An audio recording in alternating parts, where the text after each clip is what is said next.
The America of the past would have used our bully pulpit to make a point. Communism and collectivism is evil. But we don't. Why? Because our administration believes in collectivism.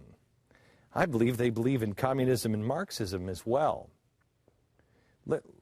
Just hear me out on this, because we have to be able to explain this to your neighbors, because everybody is accepting the irrational here and not listening to common sense. So let me begin the case here. Do you remember Ronald Reagan's evil empire speech? Remember this? Yes, let us pray for the salvation of all of those who live in that totalitarian darkness. Pray they will discover the joy of knowing God. But until they do, let us be aware that while they preach the supremacy of the state, declare its omnipotence over individual man, and predict its eventual domination of all peoples on the earth, they are the focus of evil in the modern world. Now, no one wanted him to say this. No one. It was a big deal. We called them the evil empire. But Ronald Reagan knew that if you were going to win, you had to call evil by its name. You had to stare evil in the eye and tell it, you are not afraid. Good conquers evil every time. But nobody in the administration, nobody at that time wanted him to say those things. They were cowards then. We're cowards now. Our media, cowardice. They would never call communism or collectivism evil. And the reason? Well, because many of them believe it. They believe that it's good. The president, I truly believe, really in his heart, believes that collectivism and Marxism is the answer. He is for the collective, not for the individual. Now, I know that sounds harsh, but I have to tell you, I want you to make the case with your friends in this way. I think you have to go out of your way to not see that President Obama is a Marxist, and that does matter. This administration and the media have gone out of their way not to see that. Obama is by far, in a way, the least vetted president in history, and we are at a time of absolute crisis. The next president sets the course for the United States of America. It's important, especially with all the things that are happening on Wall Street, everything that's happening in the streets, all of these people. It's important that we know everything we can about the man who, in the end, will chart the course. And we know less about this president than we know, quite honestly, about Michelle's bicep workouts, Malia's spring break plans, or Mitt Romney's dog travel habits from 1983.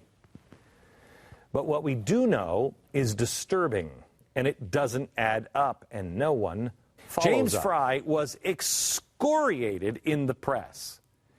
He was excoriated by Oprah. Oprah just about lost her book club because of this very thing. It was A Million Little Pieces. Remember that? I don't know if Oprah is going to be disowning Obama for doing exactly the same thing that James Fry did. All right, that's interesting because this part of it is important. This part of it is important to show your friends that you're not getting any kind of push on Obama. There is no standard when it comes to questioning Obama or holding things to the facts. The media has had 8 years to investigate this. That's when this book was republished. And it was after his 2004 convention speech that made him an overnight superstar. But here's what's really fascinating. Do you remember, this is what put him on the map. This came out.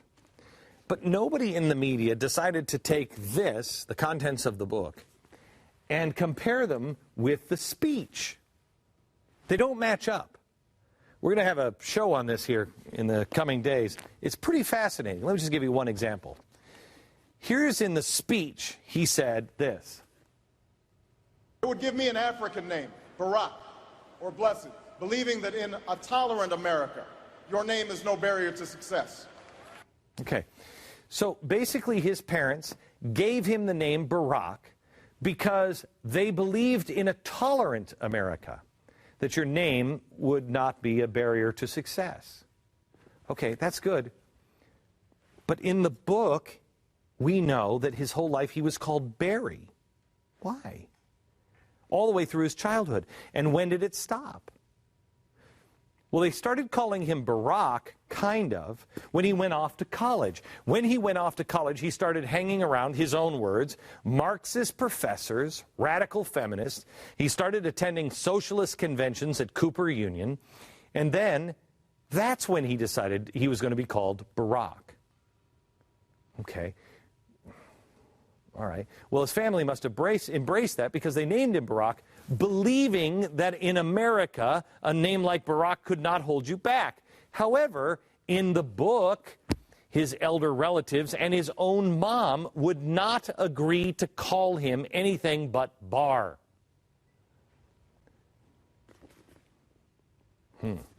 So which is the lie? The mainstream or the book full of lies? Which one is it? I know we won't ask the president, but maybe we should ask our friends and our neighbors and ourselves, which is it? Because it cannot be both. They gave him the name Barack, or would they rather call him Barry? One of them isn't right. But they also are so blatantly conflicting, and yet the media continues to fail to follow up. This is important now because we're coming up to the second time at this trough. Back in 2008, the media reluctantly dabbled in a few stories on Bill Ayers, and this one is important because Bill Ayers and his wife, this guy just called for the end of the system. He said, America is over. It's over. And everybody thinks, oh, well, we'll just turn into France. But he said millions will die as they have in the past. He just said this. Now, I know these pesky conservative bloggers kept nagging and nagging about the domestic terrorist who apparently was close to Obama. And in the end, they dutifully accepted that his excuse that he was just on a, he was on a board together. That's it. The Woods Foundation. We barely knew each other. That's it. And so the trail went cold. But if anyone in the media would have bothered looking into this man's father, Tom Ayers, oh, we would have found something else. Tom Ayers was a radical left-winger. He was a former CEO and chairman of energy giant Commonwealth Edison, ComEd. But he also happened to be very good friends with Obama's childhood mentor. This is the one when Mommy and Daddy were over in Indonesia, and Mommy decided that Daddy, his new daddy, was not radical enough. She sent him back to Hawaii, and the grandparents, set him up with this guy, Frank Marshall Davis, radical communist, who happens to be very close friends with Bill Ayers' father. But the coincidence doesn't stop there. No, you see, what the media could have found is that the elder Ayers, Bill Ayers' father, was the one who gave Obama his first gig and helped him break into the Chicago scene. Now, what are the odds? Wow. How come you've never heard about that? We were told by the media that they never met. They didn't know each other. I mean, that must have been weird going up in the board meeting the first time like, hey, Bill Ayers, your dad was like a mentor. He gave me my first job. He's really been helping me out. Okay, have a good one. I don't think that happened. I don't think that happened. You think that happened? They were on the board. And then the next time they meet is when he launches his campaign at Bill Ayers' house. Oh, you know what? Didn't we run into each other? Yeah, that's right. Your dad gave me my start. See, this is the problem. We can't even have this conversation in America, and it's important before the next election that you keep your credibility and that we talk to our neighbors. I mean, if you can make a reasonable argument, that's great. But I don't know what it is. Maybe your friends do. I don't want you to take my word on any of this. You do your own homework. Because then you get to things like this, and this is where the concentration will happen. The media will pay a little bit of attention to something like this, but they'll mock it. They'll leave out the Bill Ayers' father part. But then they'll drop this story in. And out of context, when it's by itself, it doesn't really work. People say, oh, that's crazy. No, not in context. The latest Marxist accident from the administration is this one. Their brand new slogan, forward. Okay. When you would hear somebody say, oh, it's forward, that's communist, you'd say, please, would you? It's not communist. It's forward. All right? Forward march. What are you saying? Our military is also communist? No, because this isn't isolated. This is only one piece of the puzzle. This is just another one of those things that you're like, okay. Because remember, this is an educated guy. He knows Marxism and communism. Now, the Wikipedia entry on Obama's new campaign slogan started getting scrubbed yesterday. They were deleting now references to Marxist and socialist. Why? Because it's the truth, I believe. It also happens to be a very popular socialist slogan, and it is something that you cannot miss if you know anything about Marxism or communism. It was used by the Leading Light organization, the Leading Light Communist organization. Forward. It was used by Mao in the Great Leap. Forward.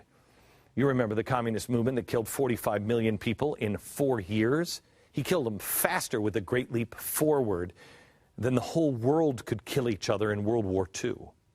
Lenin used it as propaganda as well. This poster here translates to forward for the motherland, forward for our victory. It's just another unlucky coincidence for a free market-loving president who has a fluky Marxist kind of association streak going on. It's almost as coincidental as Frank Marshall Davis being buddies with Bill Ayers' dad, or the Marxist professor friends, or the communist in the White House, or the grandma and grandpa sending him to the Little Red Schoolhouse, which was a communist school, or the Marxist pastor.